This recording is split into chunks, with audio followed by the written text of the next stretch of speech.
Halo semua, perkenalkan nama saya Muhammad Disa Samanta Salam dari Fakultas Pertanian Universitas Mataram, jurusan Budaya Perairan.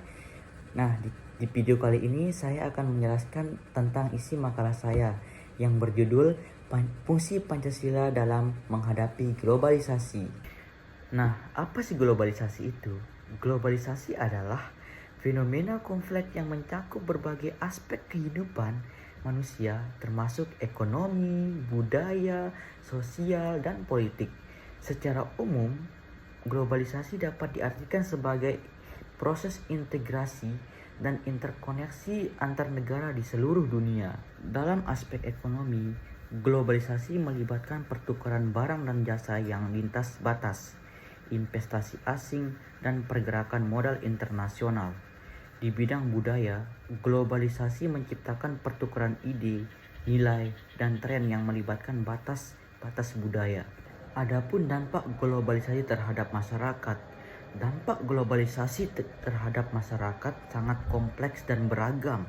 Meskipun globalisasi memberikan peluang untuk pertumbuhan ekonomi dan pertukaran budaya, dampaknya juga dapat menimbulkan tantangan dan ketidaksetaraan.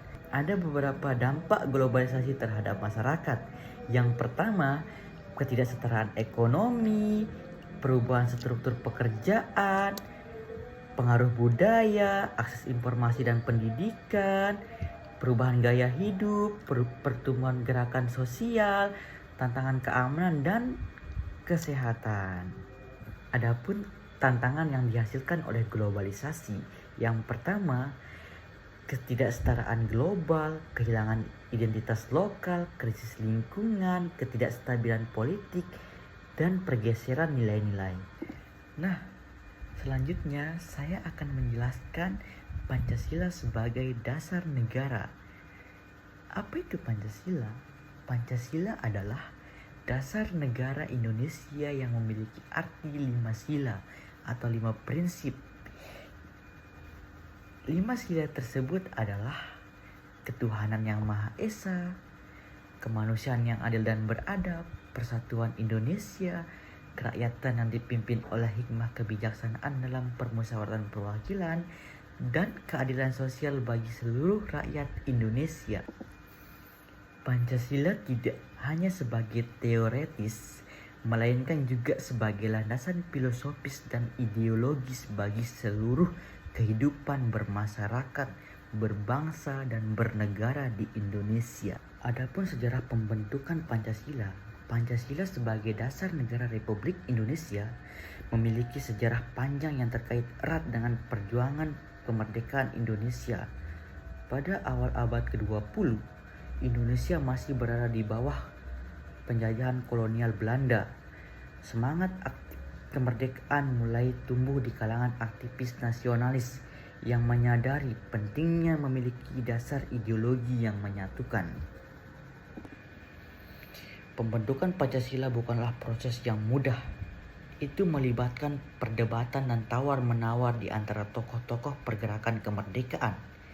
Namun, akhirnya menciptakan landasan yang kuat untuk negara Indonesia yang baru merdeka. Pancasila tidak hanya menjadi dasar hukum, tetapi juga menjadi identitas nasional yang mencerminkan keberagaman dan semangat persatuan dalam kehidupan berbangsa dan bernegara. Nah, adapun nilai-nilai Pancasila, Pancasila sebagai dasar negara Republik Indonesia mengandung nilai-nilai fundamental yang menjadi pilar utama dalam pembangunan dan kehidupan masyarakat. Adapun nilai-nilai Pancasila, yang pertama, ketuhanan yang Maha Esa, kemanusiaan yang adil dan beradab, persatuan Indonesia, kerakyatan yang dipimpin oleh hikmah kebijaksanaan dalam permusyawaratan perwakilan, dan keadilan sosial bagi seluruh rakyat Indonesia. Nilai-nilai Pancasila tersebut bersifat holistik dan saling terkait, menciptakan landasan moral dan etika bagi kehidupan bermasyarakat, berbangsa, dan bernegara.